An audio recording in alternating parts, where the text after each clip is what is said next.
Pwede na ako magsalita. Hello, magandang gabi. Nandito naman po tayo sa ating programang Manibela ng Masa on the Go. Ngayon po ay Lunes, February 3, 2024 dito po sa ating programang Manibela ng Masa on the Go. So, doon po sa ating mga kaibigan, Luzon, Visayas at Mindanao, tayo po ay magbibigay naman po ng mga mainit na balita mula po sa lungsod ng Parañaque. Third State of the City Address of Parañaque City Mayor Eric L. Olivares. At tungayan ang komprehensibong pag-ulat ng ating punong lungsod, Honorable Eric L. Olivares, sa kanyang Third State of the City Address Sukad, na isa sa mga pangunahing programa sa pagdiriwang ng 27th Cityhood Anniversary ng ating pinakamamahal na lungsod ng Parañaque. Ito ay gaganapin sa February 12, 2025, Wednesday, sa ganap na alas 5 ng hapon.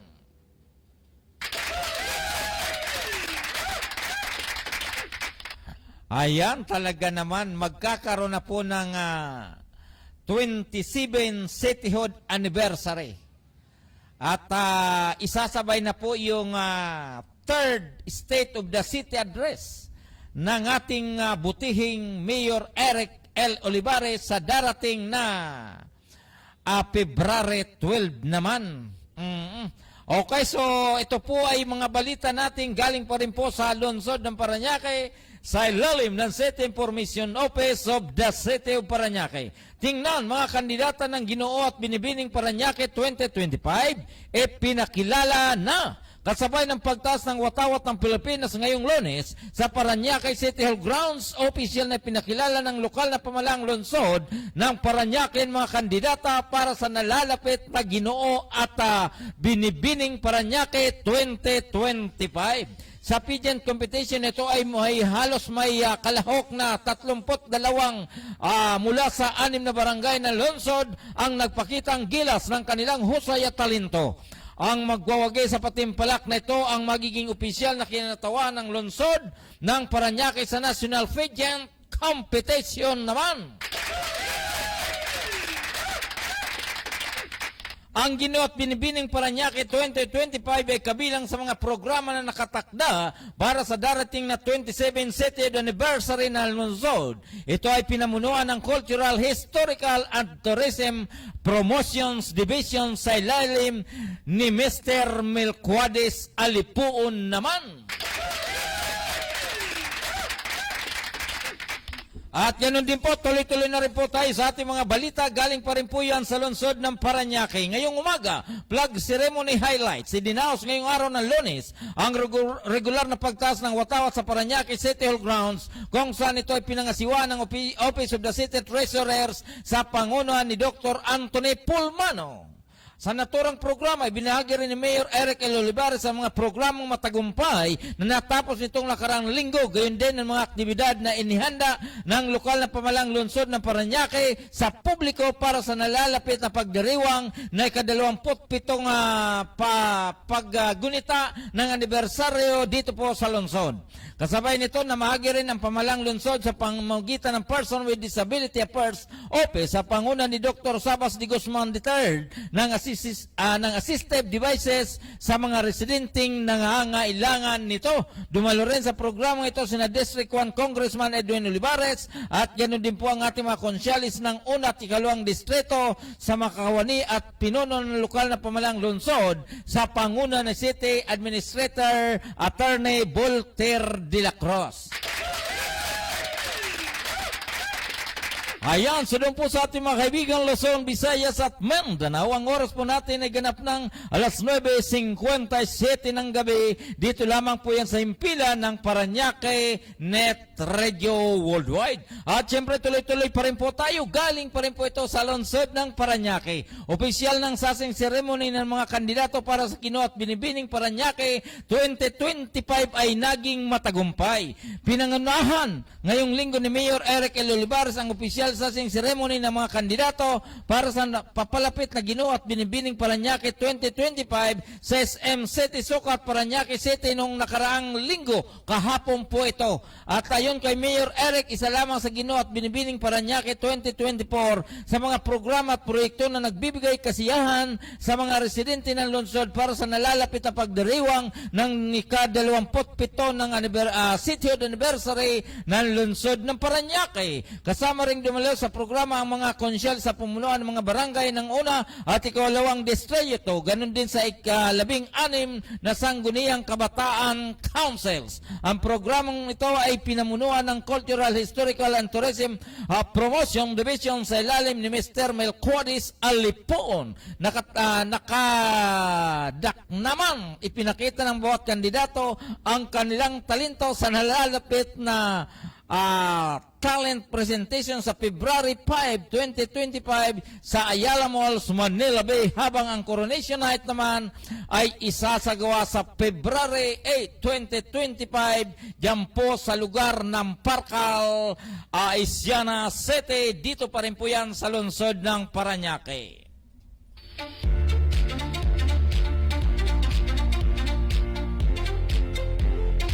Ayan, sunod po sa ating mga kaibigan, Luzon, Visayas at Mindanao. Ang oras po natin ay ganap ng alas 9:59 ng gabi. Dito lamang po yan sa Impilan ng Paranaque Net Radio Worldwide. Sunod po sa ating mga kaibigan yung mga nasa online na. At regards po natin ito pong si Mr. Miguel Alberto Madriaga naman, na kung saan ito po naman talaga ay napakagaling, napakasipag po nito at talaga naman maasahan pagdating po sa usapin ng public information and relation dyan po sa lugar ng Don Bosco, Paranaque at City. Ayan talaga naman. So doon po sa ating mga kaibigan, tayo po ay magbibigay muna ng maiksing patalastas at yung po palang video, Mr. Chairman, ikasa muna.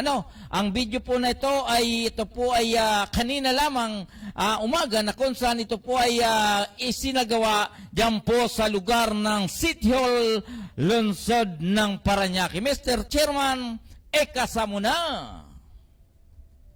Hindi po niya magagawa po ito mag-isa. Katuwang po ang ating mga masisipag na treasury unit heads at mga staff. Palaban po natin sila. Nabanggit nga po sa report, noong 2013, ang pondo lang po ng ating lungsod ay 3.36.5 million pesos bago pumasok ang ating Kuya Edwin Bolivares as mayor. At ngayon 2025, from 35 million to 35 million to 9 billion pesos. Yan po ang cash on hand ng lungsod ng Paranaque na nakita po natin sa presentation. Malaki pong pagbabago. Tayo po ay debt-free, tayo po ay walang utang sa kaano-numang bangko, public o private banks. Tayo lang po ay 6 sa 17 cities at municipality sa NCR na wala pong utang. Ang iba pong mga cities sa Metro Manila at sa karating probinsya po natin, billion-billion po ang utang. Pero ang lungsod ng Paranaque, kahit piso ay wala pong utang. So malaking bagay yan. At patungkol naman po sa recognition, nakita po natin sa presentation, based sa Department of Finance, tayo po ang pang-anim na pinakamayaman na syudad as far as internal revenue is concerned sa buong Pilipinas. So yung ating pananalapi, dahil po sa ating business tax, sa real property tax at other revenues, sa tulong po ng Finance Department Heads, sa pangunan po ng ating BPLO, dahil 60% ng ating income ay nanggagaling po sa BPLO, sa pangunan po ng ating attorney, Melanie Malaya, palakpan po natin. At ang remaining po ay doon po sa ating RPT at other taxes. Ngayon po ang ating, aside sa 6 richest city in the whole Philippines, tayo rin po ang #1 sa National Capital Region based sa 2021 hanggang 2022 based sa PSA, Philippine Statistics Authority Report, #1 as far as economic growth is concerned. Ibig sabihin, meron pong tiwala ang mga negosyante, investors, foreign at local, na mag-invest sa lungsod ng Paranaque. Kaya naman po marami po mga businesses business establishments mayroon po tayo. At present, mahigit kumulang na 30,000 business establishments sa lungsod ng Parañaque. Nakita niyo po yan, nagsusuputan ang lahat ng mga malalaking gusali sa Macapagal Highway. Nagbukas na po ang biggest hotel sa buong Pilipinas, ang Grand Westside Hotel. In fact, si President Bongbong Marcos ang nagpasinaya ng pinakamalaking hotel sa buong Pilipinas. Mag-start na rin po, magbubukas ang ating Resorts World 2 this year. Twice bigger than Resorts World 1 dyan po sa Pasay. Magsisimula na po ang construction ng pinakamalaking hospital sa buong Pilipinas, ang St. Luke's Hospital dyan po sa Asiana, Macapagal, Barangay Tambo. Hindi lang po dyan po sa Macapagal, nakita po natin ang malalaking gusali dyan po sa ating Dr. A. Santos Avenue, sa East-West Service Road, sa Quirino Avenue, Doña Soledad, Ninoy Avenue, lahat po nagsusulputan po malalaking gusali. Ibig sabihin, may tiwala po ang mga investors sa lungsod ng Parañaque dahil po sa ating business-friendly ang ating lungsod, ang ating IBOS. Tayo po'y awardee sa ARTA at one-stop shop lang po, madali po makakuha ng permit at renewal ng business permit. At tayo po, mahigit sa lahat ay hindi po nagtataas ng RPT at business tax. Yun po ang number one. Ang iba po, malalaki po ang increase ng RPT, real property tax. Ang ating lungsod for the past more than 15 years ay hindi po nagtataas at hindi po magtataas ng buwis sa ating lungsod ng Parañaque. So, palapan din po natin yan. At nabanggit nga po ng ating Congressman Edwin Olivares na ipasa po ng Sangguniang Paglunsod sa pangunan po ni Vice Mayor Joan Villaferte, kasama po ang mga konsehal na 16 at napirmahan ko na po ang budget for 2025 para sa ating mga programa, proyekto sa iba't ibang barangay, sa ating mga departamento, para sa education, health, social services, infrastructure, at iba pa. 13.6 billion pesos, 10% increase compared to last year, 12.3 billion pesos para sa ating general fund, at 1.3 billion pesos para sa ating local school board, DepEd Parañaque, ang ating special education fund. So a total of 13.6 billion pesos, 10% increase compared to last year. So, palakpakan po natin yan. So, yun po ay challenge sa ating finance department units na ma-meet po ang ating projected income for this year. So, palakpakan po natin ang ating mga income-generating department heads. Kasama po ang budget na si Kuya Ronnie, kasama po sa treasury, si Kuya Tres, at ang ating accounting office na si Ate Malu. Palakpakan po natin sila. At isa pa yung pong unmodified audit natin sa ating syudad for the past years. Wala pong mga anomalyang nangyayari sa ating lungsod. Kaya po tayo po ay clear po sa commission on audit, unmodified po for the past 5 years. Tayo po ng COA, ng Commission on Audit. So maayos po ang pananalapi at paggastos ng pananalapi ng lungsod ng Parañaque. So gusto ko po magpasalamat sa ating account. Sabi nila kung gagamit ako ng coke, makakapag-party ako buong magdamag. Ang ganda. Salamat, ma. Sige, anak. I love you. Mag-enjoy tayo mamaya. Okay ka lang ba? Teka!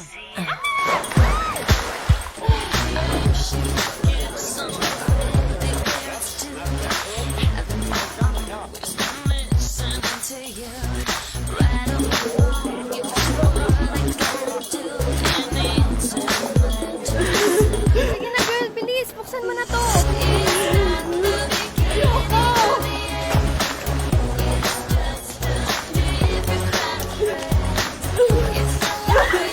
Sabi nila kung gagamit ako ng coke, makakapag-party ako buong magdamag.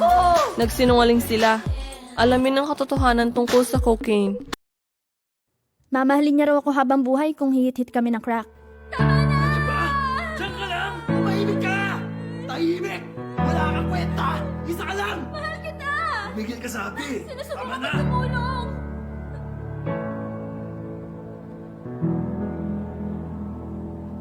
Nasaan ang pera? Oo, ito na. Bakit mo siya tinatanong, ha? Sige natin. Sige. 50. Pulis to! Sumuko na kayo! Meron kami warrant! Sumuko na kayo! Clear! Clear! Sumuko ka na! Itaas ang mga kamay at tumarap sa pader!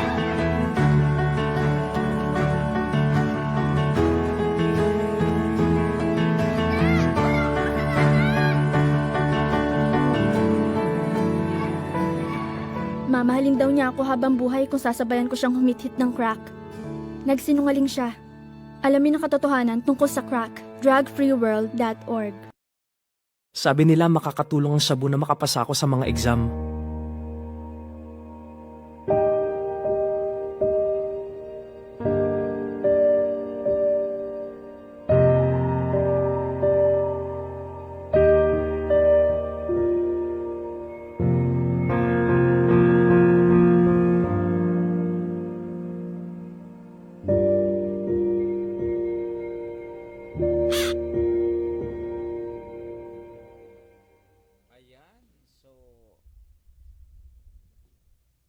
Ayan, so talaga naman, yan po ay hatid po yan ng hatid po yan ng Drug Free World International.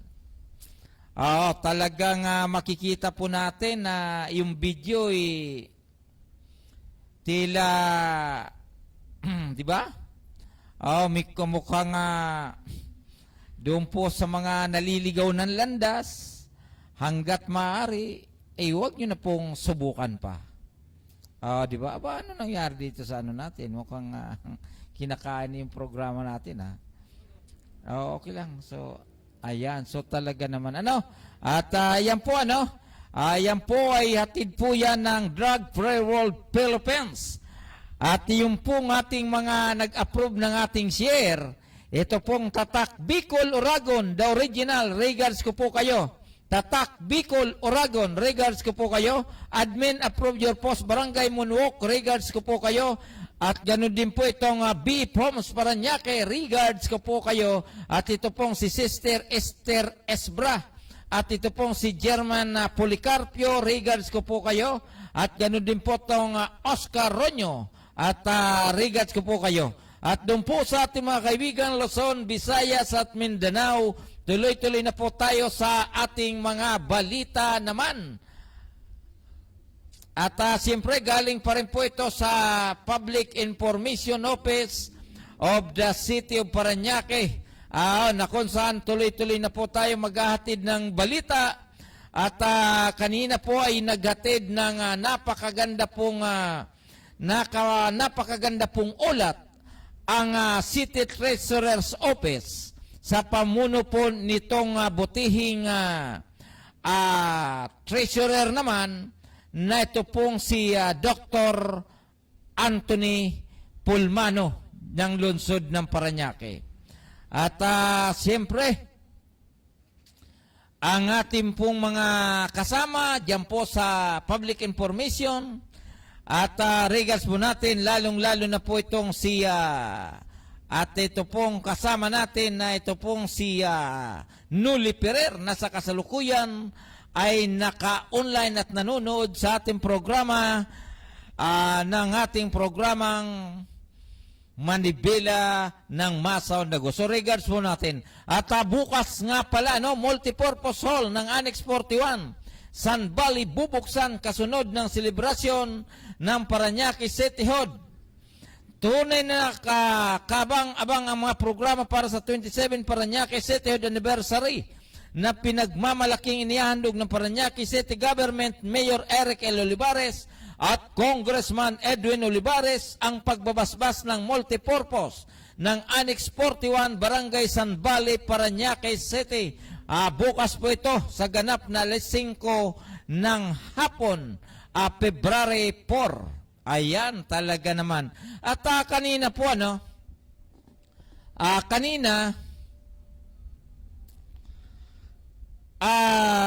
nagbigay po ng ulat ang tanggapan ng City Treasurer's Office. Sa panguna po ng ating butihing Dr. Anthony Pulmano naman, at pinakita niya po yung pananalapi, yung takbo ng pananalapi ng lungsod ng Parañaque. Na kung saan naman po ay kitang-kita na ang lungsod ng Parañaque noong taong 2012, ang income lang po ng Parañaque ay umabot lamang sa 1,119,863,675 pesos .47. Ito po ay noong 2012. At ganun din po, noong 2013, ang nakuha po sa RPT ay umabot lamang sa 1,171,574,977.42. Ayan. So, pagdating po nung pagpasok nung 2007, umakyat po ito sa 1,730,962,634 lamang. At ngayon pong 2024 ay umabot na po ito sa halos 3 billion pesos. Iyon po ay sa RPT pa lamang, sa usapin po ng real property tax. Opo, at makikita rin po natin sa usapin ng pananalapi ay talaga naman na dati-rati nang umupo ang dating Mayor Edwin Olivares, ang pira po sa kaban ng bayan ay umabot lamang na more or less is 30 million pesos. Apo, so medyo talagang kapos noong 2013 ang pananalapi po ng pamalaang lungsod ng Parañaque. Apo, so kulang ang pera ng lungsod ng Parañaque noong 2000, sabi natin 2012, 2013, ay talagang kapos na kapos po ang pananalapi ng lungsod ng Parañaque. So, noon pa man, nabanggit na nga po natin na ang lungsod ng Parañaque, bago mo po ang butihing mayor dati, Edwin Olivares, ay may pagkakautang po ng halos mahigit 4 billion. So, on record naman po yan. Sana doon po sa mga kaibigan natin na nanonood, ang sinasabi po natin ay with with the proper documentation at may mga resibo po tayong ipinapakita. So, ngayon po ay nung umalis po ang butihing Mayor Edwin Olivares, noong 2022, ang pira ng kaban ng lungsod ng Parañaque on hand, yung pong available na pira na pwedeng gamitin anytime, anywhere, ay umabot po ng 7 billion pesos. Palakpakan po natin. At ang maganda po rito, lilinawin natin na ang lungsod ng Parañaque ay wala pong pagkakautang ngayon. Mula po nung mabayaran ito sa ilalim ng pamumuno ng dating Mayor Edwin Olivares, at ngayon po ay pinalitan ng butihing Mayor Eric Olivares, ay talagang wala pong pagkakautang ang lungsod sa mga bangko o anumang uri ng pwedeng utangan, ay wala pong pagkakautang ang lungsod ng Parañaque. At batay doon sa ulat ng ating treasury, sa ilalim po ng pamumuno ni Anthony Pulmano, sa ngayon ay tila may available na pera ang lungsod na umabot na po sa 11 billion pesos. Aba, ganun po kalaki ang pinag-uusapan natin. At ang maganda rito, sa buong Pilipinas, sa buong Pilipinas, ang Parañaque ay talaga naman na sa buong bansa ay pang-anim na sa pinakamayamang syudad sa buong Pilipinas. At isa rin po sinasabi na ang Parañaque ay isa sa fastest growing economy in National Capital Region with 87% growth in 2023. At ang mga nakuha pong award o recognition na nakuha ng lungsod ng Parañaque ay ang mga sumusunod. Awards and recognition received by the City Government of Parañaque. Bureau of Local Government Finance, 6th place in local source revenues for 2022. 6th place in local source revenues for 2023. 3rd place in yearly growth of local source revenue for 2022. 7th place in yearly growth of local source revenues for year 2023. 6th place in ratio of local source revenue to the current operating income for 2022. At pangwalo, 8th place in ratio of local source revenues to total current operating income para sa taong 2023. So yun po ang standing ng lungsod ng Parañaque sa usapin po ng paglago, sa usapin ng paglago ng ating lungsod. So palapakan po natin. Ayan, so malinaw po yan, malinaw para maintindihan ng ating mga kababayan na ang tinatalakay po natin dito ay dokumentado. Hindi po hindi po tsamba. Opo, so yun po ang maganda, ha? Okay, so tuloy-tuloy na po tayo at dadako na po tayo sa usaping nasyonal naman. Yung isyong walang katapusan, pero ngayon, nakikita na po natin na tila nagkakaroon na po ng liwanag.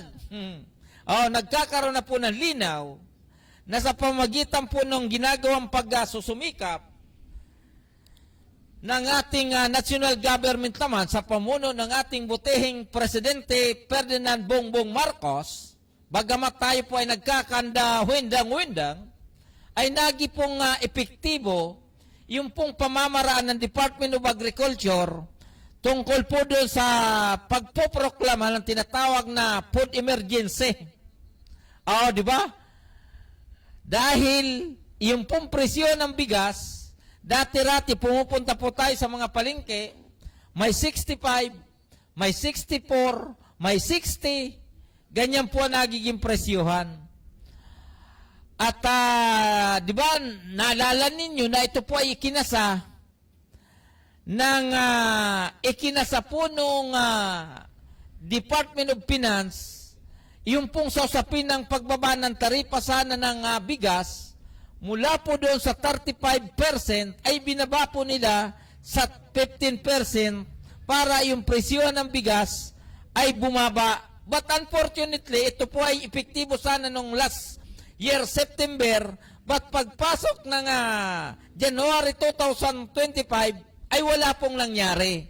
So in short, yung pong mga durobo, yung pong mga buayang rice traders, yung mga importer, ay hindi man lang nila binigyan ng konsiderasyon ang ating gobyerno. Ganon din po ang ating mga kababayan na nagkakandara na kung paano makabili ng 1 kilong bigas araw-araw. Kaya po gumawa na ng hakbang ang ating gobyerno sa ilalim ng Department of Agriculture na hanggat maaari maging mura talaga ang presyo ng bigas dahil ito po ay mura na ang bili, ang kuhaan sa international market naman na kung saan, katulad po ng Thailand, Vietnam o ano pa mang kinukuhaan, ay naginang mura. Kaya po, ang ginawa ng ating gobyerno ay ito po ay pinako na sa 50 pesos yung ating araw-araw na ginagamit para naman kahit papano kayang bilhin ng ating mga kababayan. At ang maganda po rito, nakikita po natin sa palengke, may 40 na, 41, 42, at tila aarangkada na rin po yung usapin sa yung pong usapin ng National Food Authority, ganun din po ng Food Terminal Authority naman, ay tila yung pong ating mga local government unit, ay tila sila po ay bibintahan na ng murang-murang bigas na sabi nga po sa initial na report, ang National Food Authority ay magbibinta na ng 37 pesos na presyo ng bigas, na ito pong bigas na ito, hindi na po ito pang mahirap, bagkus ito po ay talagang pwede na rin po sa pangmayaman. In short, maganda na po ng klase ng bigas ang ibibinta ng NFA doon po sa atin mga kababayan. Palakpakan po natin. Opo, sa pamamagitan yan, makikita natin na ang usapin lang naman po talaga sa usapin ng supply and demand na sa kasalukuyan, napakarami ang bigas, pero dahil tayo nga po ay nagtiwala doon po sa mga durobong negosyante ng bigas, nagtiwala po tayo sa mga buhayang rice trader, hindi po bumaba ang presyohan ng bigas.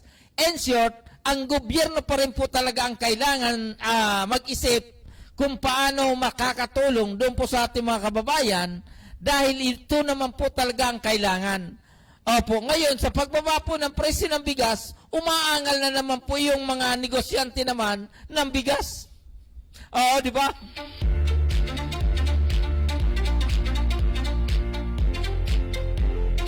Opo, umiintra na naman sila, ano? Oh, sabi nga po nila, ganito, bla bla bla. Opo, kung ako lang ang tatanungin, hindi ko po papansinin ang mga yan. Total, mga negosyante kayo. Oh, di ba? Total, mga negosyante kayo. Masyado po kayo nagsasamantala. Mas maganda po siguro, total, negosyante naman kayo. Di kung malugi kayo, natural lamang niya na malugi kayo. Hindi naman po siguro, sabihin natin, hindi naman yata tama na gusto niyo palagi lang kayong tubo ng tubo.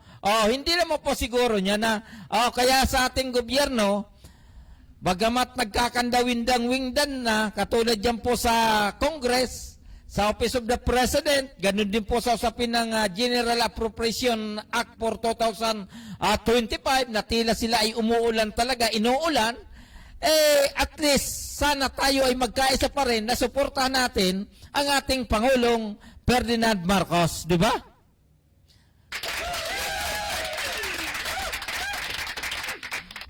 Doon po sa ating mga kaibigan, Luzon, Visayas at Mindanao. Ang oras po natin ay ganap ng alas 10:27 ng gabi. Mr. Tierman, drug pre-roll please. Patalas tayo. Sabi nila kung gagamit ako ng coke, makakapag-party ako buong magdamag. Ang ganda. Salamat, ma. Sige, anak. Sabi nila hindi masama ang isang tira.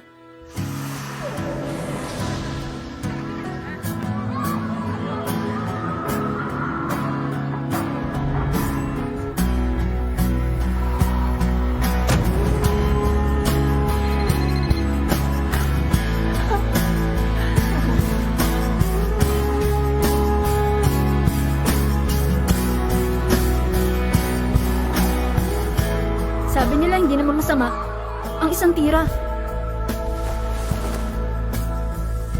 Nagsinungaling sila. Ipaalam sa inyong mga anak ang katotohanan tungkol sa mga droga. drugfreeworld.org. Sabi nila, pag nag-drugs ka, cool ka.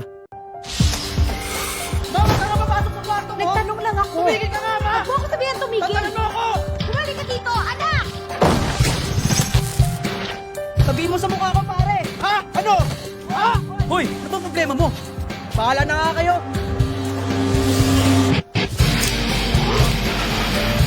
Hoy, gising na. antukin. Makinig sa klase ko. Sabi nila, kapag nag-drugs ka, cool ka. Nagsinungaling sila. Alamin ang katotohanan tungkol sa mga droga. drugfreeworld.org.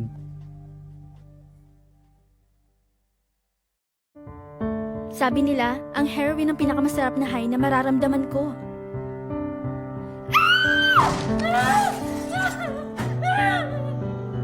Sweetheart? Sweetie! Sweetie, makinig ka sa akin!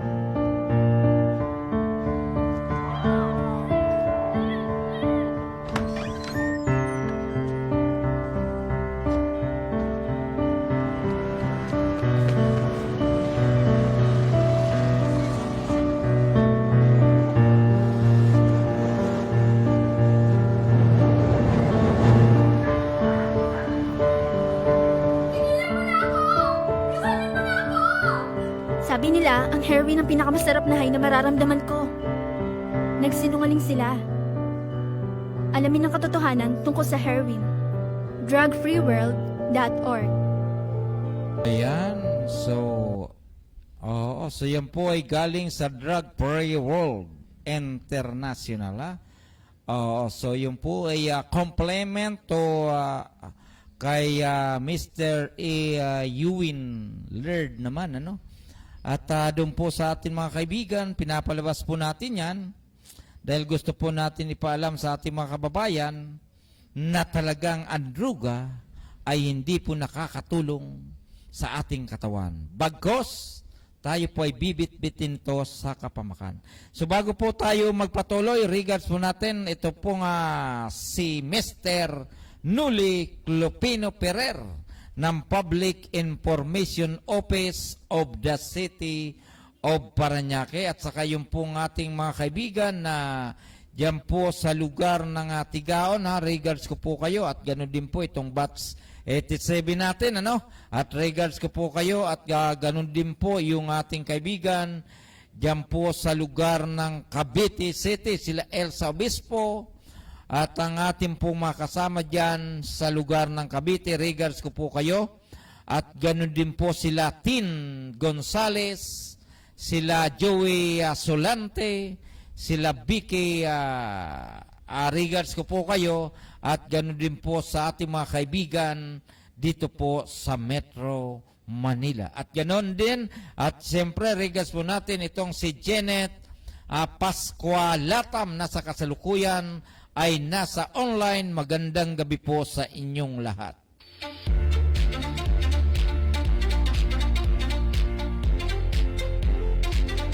Ayan, so inuulit po natin, ano? Inuulit po natin doon po sa presyuhan ng bigas at binibigyan po natin ng kredito ang Department of Agriculture. Binibigyan po natin ng kredito yung pong National Food Authority.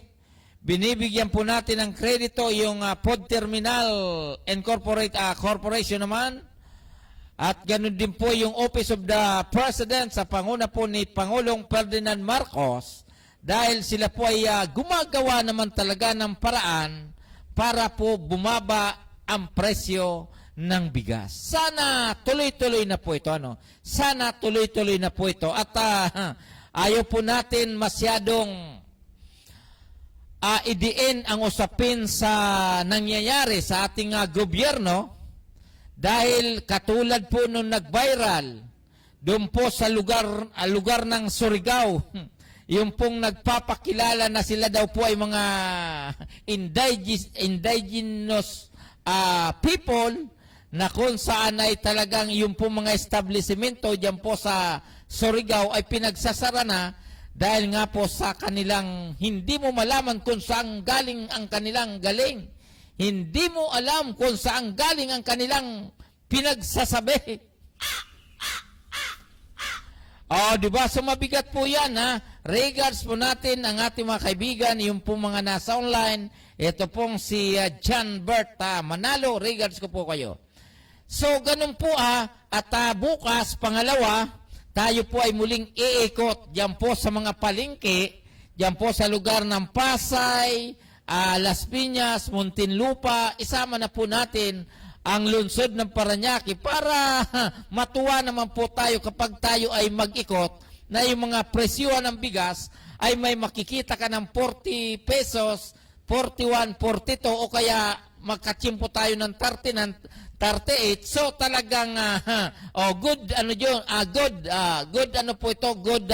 dimension po ito para sa ating mga kababayan na araw-araw ay namumroblema sa pagbili ng bigas. At doon po sa panawagan, doon po sa National Food Authority naman, na alam po natin na February na ngayon, pag-apak po ng March, April, ay ito po talaga ay anihan ng palay na sana naman, kumilos na po kayo dahil sabi nga po ninyo, yung inyong mga budiga ay lalabas na po yung mga bigas na imported dahil ibibinta na po ito sa mga local government unit or LGU. So, napakaganda po. Ngayon, para naman yung ating mga magsasaka, hindi naman po malugi, sana bigyan nyo naman po na magandang presyo. Yun naman po ang kailangan, yung magandang presyo. Opo, kasi kapag yung NFA ay mamili ng magandang presyo, mas mataas doon po sa pagbili ng mga traders, yung pong mga negosyanteng walang ibang inisip kundi kumita ng limpak-limpak, sana wala na po silang mabiling palay.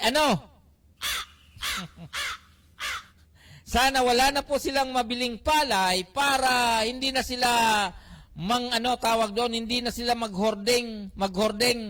Di ba? Hindi na sila magtago ng bigas. Hindi na po sila makapagmanipula na kapag gusto nilang ilabas, gusto nilang patasin ang presyo, tataas. Sana yung pong National Food Authority, kilos-kilos na po kayo. Mamili na po kayo ng maraming palay doon po sa mga magsasaka. At ang importante, tasan nyo na po ng konti. Kasi kapag nagkakanda-windang-windang naman nagpapalugi naman po kayo ng bilyon-bilyon, di ba? So, yung bilyon na yan, itulong nyo na sa magsasaka. Pag natuwa po yan, ay baka yung presyo ng bigas na yan na ang pangarap ninyo, bagamat ito ay panaginip lamang, magkaroon po ng 20 or 25 pesos per kilo ng bigas, palakpakan po natin. Uy!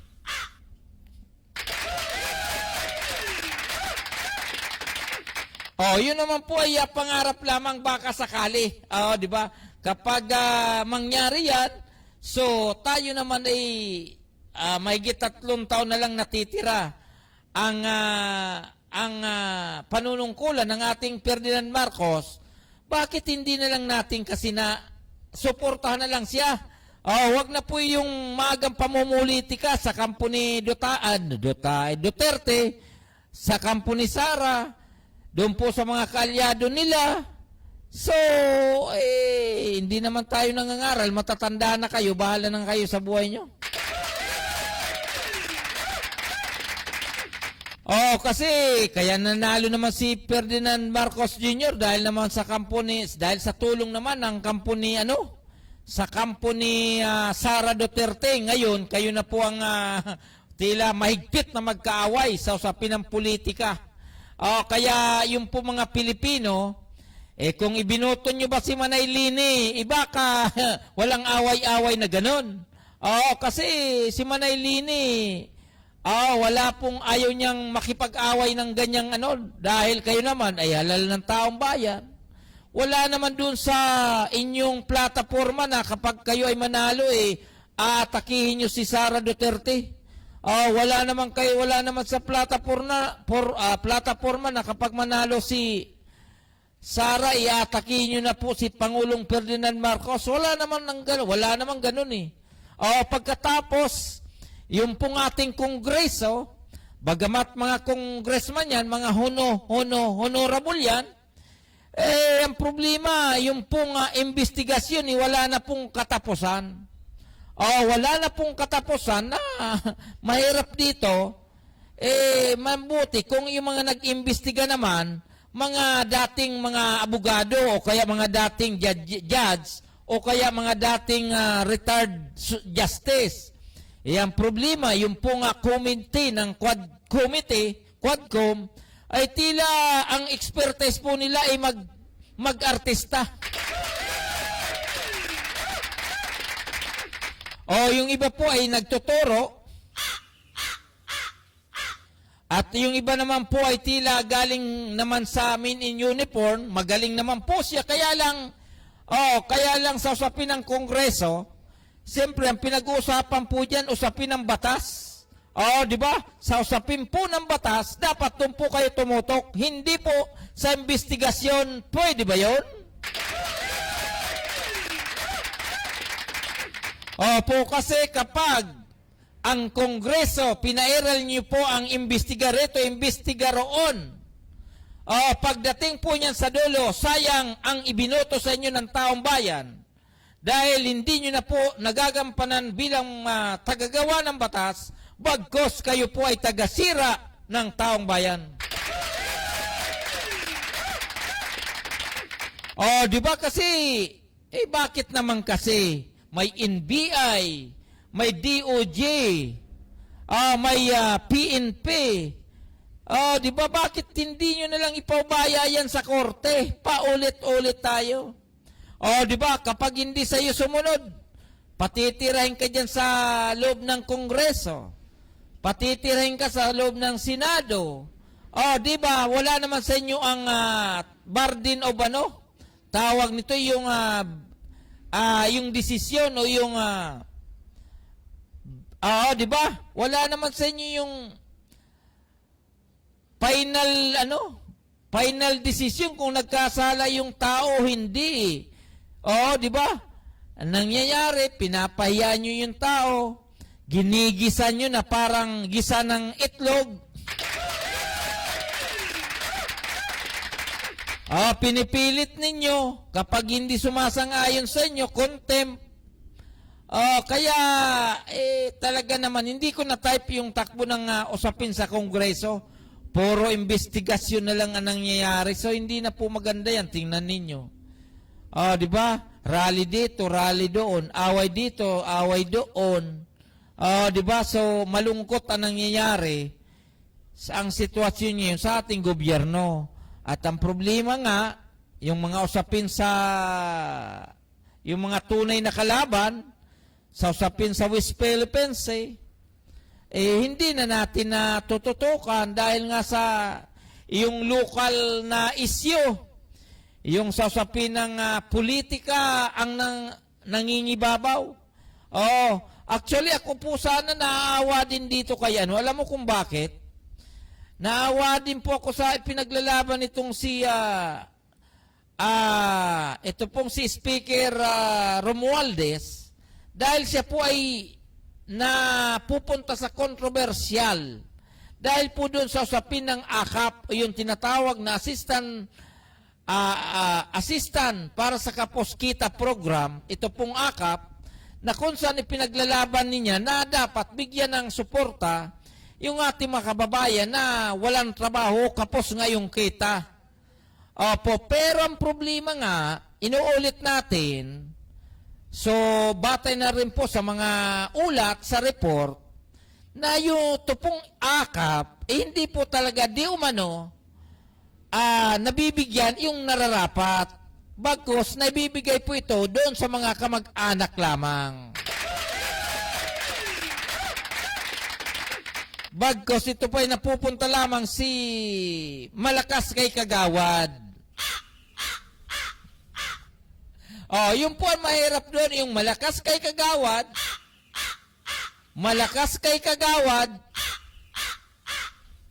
yung hindi para kay Kagawad, yung hindi kakilala ni Kagawad, kahit wala ng pambili ng bigas, walang trabaho, ang hirap ng buhay, hindi ka maisasama ni Kagawad.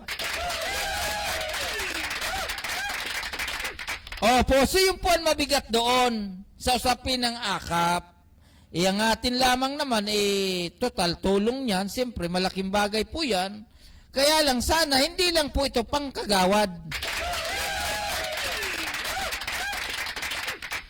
Dapat ang AKAP ay para sa tulong para sa kaposampi kita program.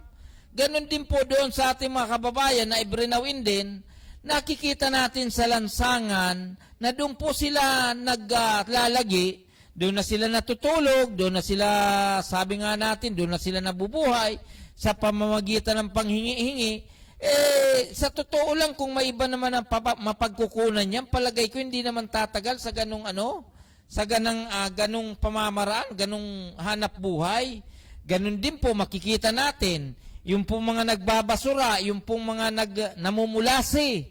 Di ba? Yung pong mga basurero.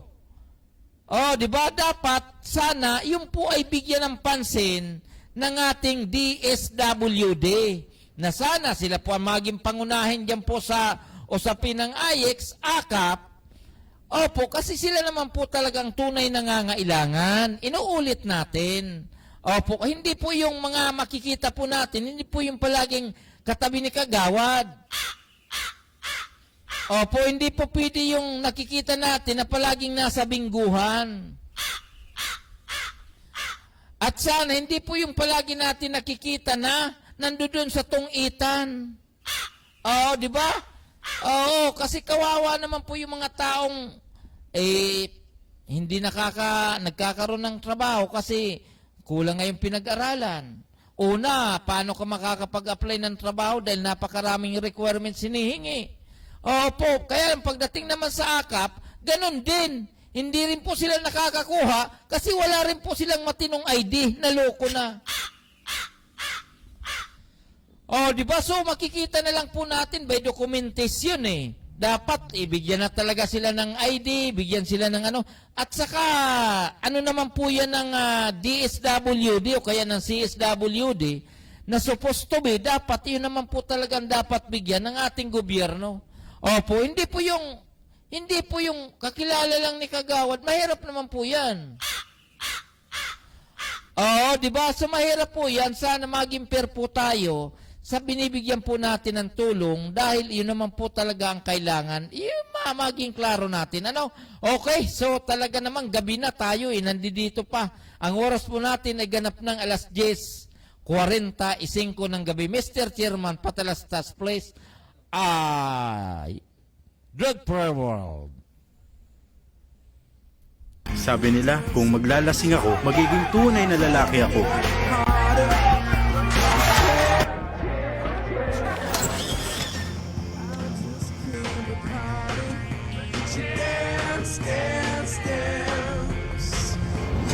Sabi nila, kung maglalasing ako, magiging tunay na lalaki ako. Nagsinungaling sila. Alamin ang katotohanan tungkol sa mga droga. Drugfreeworld.org. Sabi nila, masaya daw ang kalahating tira ng E.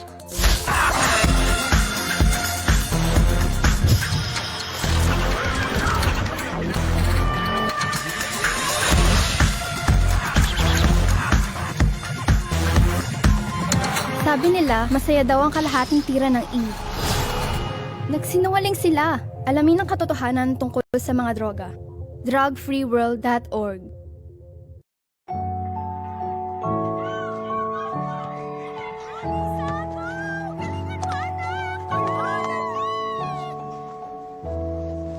Gusto ko yun.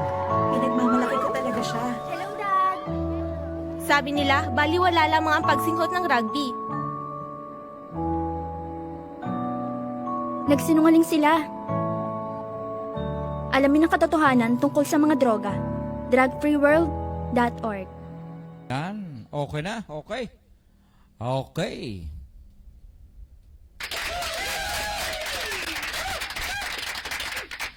Ayan, so ang oras po natin ay ganap ng alas 10:47 ng gabi.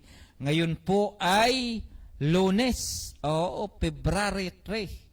At talaga naman, isipin nyo, alas 10:48 na tayo po ay nasa nagpo-programa pa rin para sa ating mga kababayan na mabigyan po natin ng mga latest na balita mula po dito sa lungsod ng Parañaque. So, doon po sa ating mga kaibigan, yung pong sa Philippine Digital Media Society Incorporated, na sila Doc Edward Perez, Doc Nel Silva, Chief Freddy Lopez, Director John Osorio, Jen Wander Villarin, Oliver Moreno, at sila, yung pong ating mga kasama, sila Tin Gonzales, sila Joey Solante, at ito pong si Laboy Morales, dyan po sa Laguna, at ganun din po dyan sa lugar ng Cavite. Ito pong sila Miss Elsa Obispo.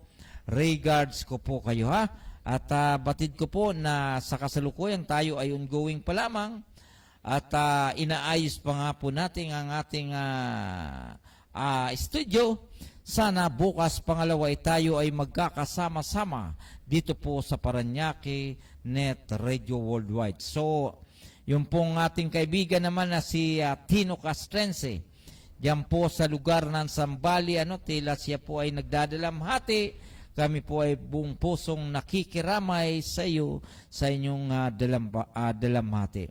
At ganun din po yung ating mga unit, Unit 1, Unit 2, Unit 3, Unit 4, Unit 5, Unit 6. Regals po natin na sana naman bukas pangalawa ay magkaroon na po kayo ng programa dito po sa ating himpilang Paranaque Net Radio.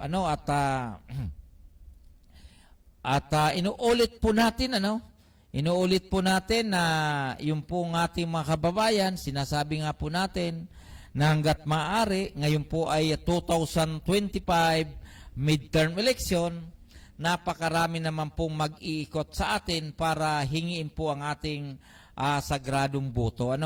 At inaasahan naman po natin na tayo naman po ay marami ng aral ang nagdaan sa atin na sana maging maingat po tayo lagi sa pagpili. Yun naman ang hinihingi po natin dahil kapag tayo po ay nakakapili ng mali sa loob ng 3 taon o 6 na taon, tayo po ay namumroblema. Di ba? Tayo po ay namumroblema dahil nga sa ganong nagiging takbo na tuwing halalan. Sabi nga po nila ay palagi nagkakamali. So mahirap naman po yan tanggapin, mahirap naman po tanggapin na bawat boto natin tayo po ay nagkakamali. Di ba? So maging klarado po tayo dahil tayo po ay nasa demokratikong bansa naman na every now and then may 3 taong termino, may eleksyon. Basta every 3 years yan may eleksyon diba? Kasi yung local sinasabay sa nasyonal, yung nasyonal naman sinasabay din po sa local.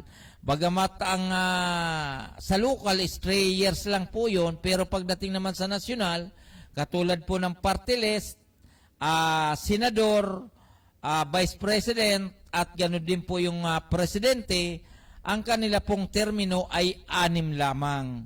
Opo, so, kaya nga po nagtataka po ang inyong lingkod, dahil yung presidente, 6 na taon lamang ang kanyang termino, samantalang ang hawak niyang problema, ang hawak niyang saklaw, nasyonal, napakalaki. Gano'n din po yung mga panglabas pang usapin, is nasa presidente yan, pero 6 na taon lamang. So yung senador, okay na po yan. Total, mambabatas lang naman po sila. Gumagawa lang po sila ng batas. Kung totosin, 6 na taon, so 2 termino, 12 years. Opo, pero yung presidente, 6 na taon lang, wala pang re-eleksyon. Kaya nga po yun ang nagiging problema natin. Kaya sana, mapag-isipan, na sana yung termino po ng presidente, habaan nyo pa po, at least mga 8 taon yan, walang re-election.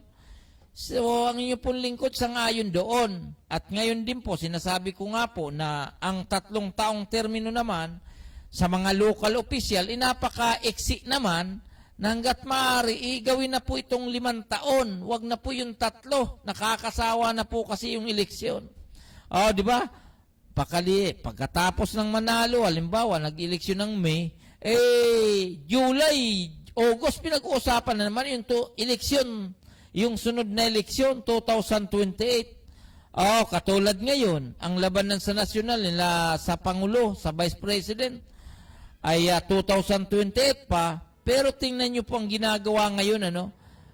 Ngayong mga kasalukuyang isyo, ang pinag-uusapan para sa 2028 eleksyon na kaagad. Samantalang, hindi pa nga tapos yung eleksyon para sa May 2025, di ba? Ganun kasalimuot ang takbo ng politika dito po sa ating bansa. Masalimuot po yung ganun. Wala na po tayong nararating, ano? Wala na po. Actually, talagang tanggapin natin ang katotohanan, ha? Halos wala po tayong nararating na. Di ba? Wala na po tayong masyado na pong nagiging mabagal ang takbo ng ekonomiya natin. Na supposed to be dapat hindi naman ganun eh. Nakakasawa talaga eh. Kung tutusin. Di ba? So, doon po sa atin mga kaibigan, bagamat tayo ay gabi na, mag-alas 11 na, tayo po ay nagprograma pa dahil schedule natin ngayon at saka yung ating mga operator, yung ating mga studio technician, nagliwaliw pa, parang namasyal pa sa Lunita, kaya tayo po ay nadili po ng kaunti sa ating programa. Okay, so doon po sa atin mga kaibigan, malapit na po tayo magtapos. Bukas, magkakaroon din po tayo ng programa sa ganap na alas 8 ng gabi. Dito pa rin po yan sa impilan ng Parañaque Net Radio Worldwide. So, doon po sa atin mga kaibigan, ngayon po ay Lunes, February 3, 2025. At bukas, magkakaroon po ng celebrations diyan po sa lugar ng Veterans Park. Diyan po sa lugar ng Barangay San Dionisio, Parañaque City. Okay, so doon po sa atin mga kaibigan, tayo po ay magtatapos na sa ating programa. Luzon, Visayas at Mindanao, ito po ang inyong lingkod, Gaspar Latam na nagsasabing, sa umaga, sa tanghali, maging sa gabi, tayo magkakasama-sama dito po sa ating programang Manibela ng Masa on the Go. Bye-bye! God bless us all! Bye-bye! The Parañaque Net Radio Worldwide is the new era for digital media platform and communication. This is created with a genuine purpose, with a mission and vision.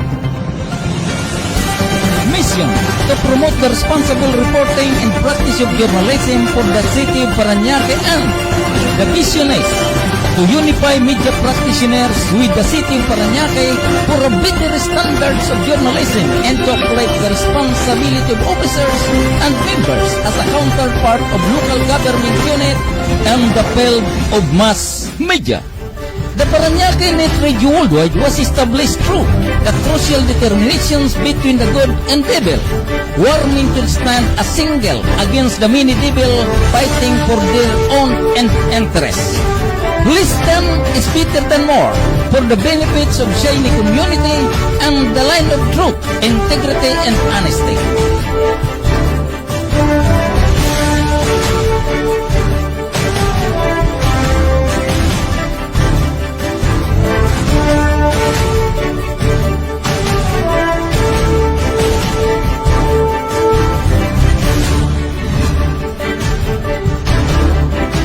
The Parañaque Net Radio Worldwide is a pioneer member of Philippine Online Broadcaster Association or PUBA since 2018 and continues to expose a vital information from the city of Parañaque, bringing to the world through different programs, blogging, live coverage, and other means of communication conducted by the officers, members, and all active units across the wide corners.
are the following programs. Manibela ng Mas on the Go, hosted by Gaspar Lata.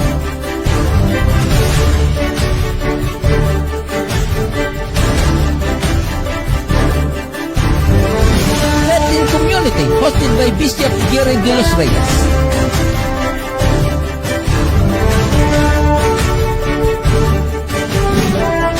Radio at Radio, hosted by Mr. Ridin Oro.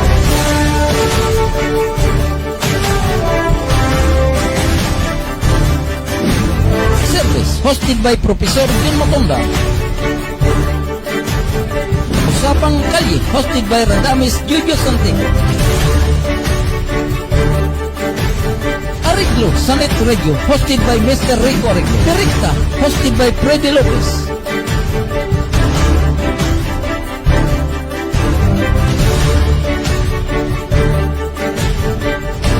Police of Nayang, Ulat sa Bayan, hosted by Police Major Nemron Palomino.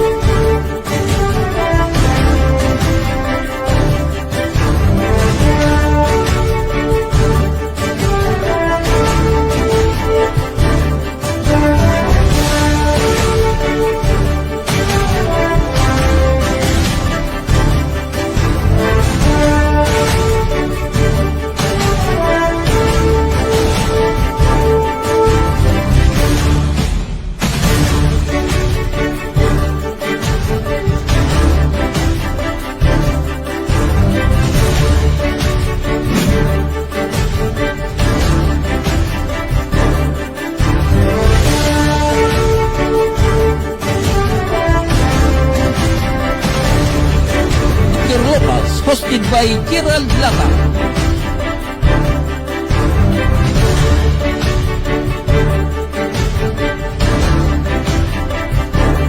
Media Patrol, hosted by Jen Wonder Builder. Espranyaque News, hosted by Javin Moreno and Ronel Ayo. Express Paranaque News. Ngayong linggo ng ika-26 ng Marso ay naghanda ng proyekto para sa mga kababaihan bilang selebrasyon sa National Women's Month. Pinangunahan ito ni Councilor Pablo Paulo Olivares II, punong barangay Noel P. Haplos at ang founder ng Samahan ng Aktibong Kababaihan ng San Isidro na si Kagawad Lin Laginlin.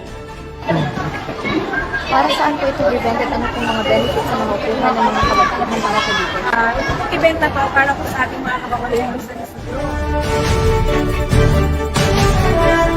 Saga News, hosted by Jubel Sumalinag Vinyares and More Abing. OMG, Usapang Seguridad at Serbisyong Medikalidad, hosted by Doc Nel Selva. Kung Pilipinas Ngayon, hosted by Doc Edward Perez. Anos Formation Spiritual Transformation Incorporated or BFTCI, hosted by Mr. John Osorio.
Net Radio Worldwide never stop to create, innovate, to learn, and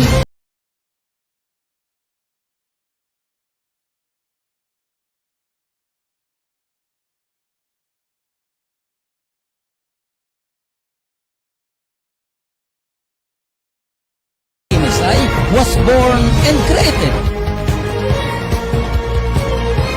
Prime innovation of Parañaque Net Radio Worldwide for the Data Society to compete to every corner around the globe with a mission and vision. Furthermore, Parañaque Net Radio Worldwide continues to follow what is the mission